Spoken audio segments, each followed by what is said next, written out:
required to find the nodal voltages. This is ground, and now there's a ton of nodes here. There is V1, is V2, V3, V4. I'm also gonna draw the currents to make my life simpler. I think I'm gonna draw the currents all going down. This is my I1, I4, and I2, and I see the supernodes. So now instead of just coloring V1 here, like I would have until last class, I'm gonna recognize that V2 is part of the supernode, and I'm gonna write that too. And now in blue I'm calling V3, and now this is a voltage controlled voltage source. Voltage sources in nodal analysis between two nodes form supernodes. So now I have two supernodes. This is a really fancy circuit. So I'm gonna write the equation. So the ground node I don't care about, so I'm not gonna worry about it. So I'm gonna do KCL on the V1, V2 supernode. But first I'm gonna write the equation that connects the two of them. So I see the plus side is on V1. So if I do V1 minus V2, I get 20 volts. On this side, I'm gonna do KCL on the V3, V4 supernode. And again, I'm gonna make it simple to, you see the plus side here. I'm gonna call this V3. I mean, it's called V3 minus V4 equals whatever it says here, 3Vx. Watch, Vx is up here. But for now, I'm gonna do the KCL. The KCL on V1 and V2 means every current, oops, I forgot a current on 6 here. Every current that's coming in and out of everything painted around the supernode here. Let me draw the current I6 here, I6. So watch, everybody, all the currents coming into my orange. This I3 is coming out. So here's only 10 amps coming in, which is this equals I2 plus I6 plus I3. Same thing on the other side. Here on the blue supernode, I'm gonna go around it, and this is now part of my supernode, so I don't worry about the current itself here in the supernode, but I look at everything that's painted blue here, and it's I6 and I3 are coming in, and what's coming out is I1 and I4. Now look, I have V1, V2, V3, V4. I also have Vx as a variable, and I want to get rid of Vx for now. And if I look here, I can see that Vx is the voltage 1 minus V4.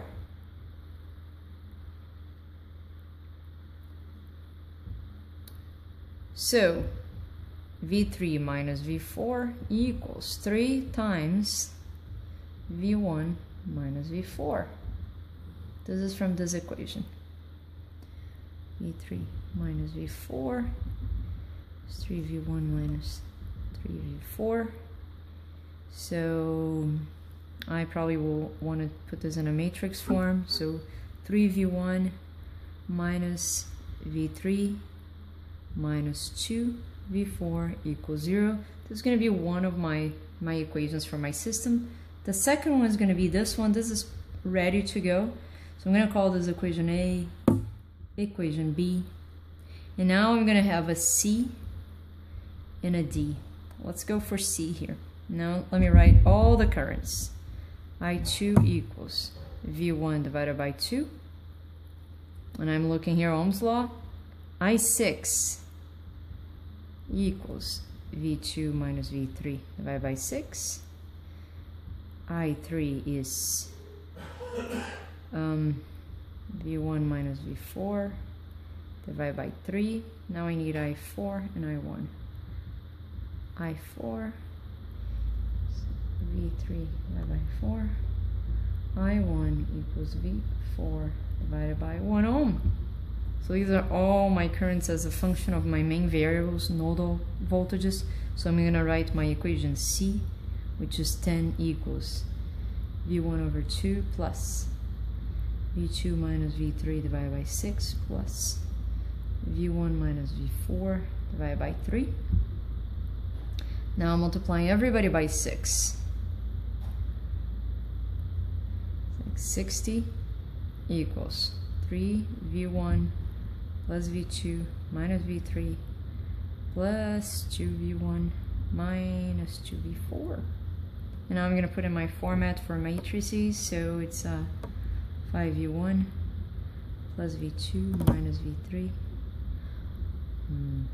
minus 2 V4 equals 60. This is going to be my equation C. And then my last one, D, is going to be I6 plus I3. So I'm going to use here I6. V2 minus V3 divided by 6 plus I3 plus V1 minus V4 divided by 3 equals I1 V4 plus I4 V3 divided by 4. And now I gotta multiply this by 12, I think. So 2V2 minus 2V3 plus 4V1 minus 4V4 equals 12V4 plus 3V3. And again, I'm interested in putting it 4V1. And now the V2s all together. And now the V3s, it's minus 5V3.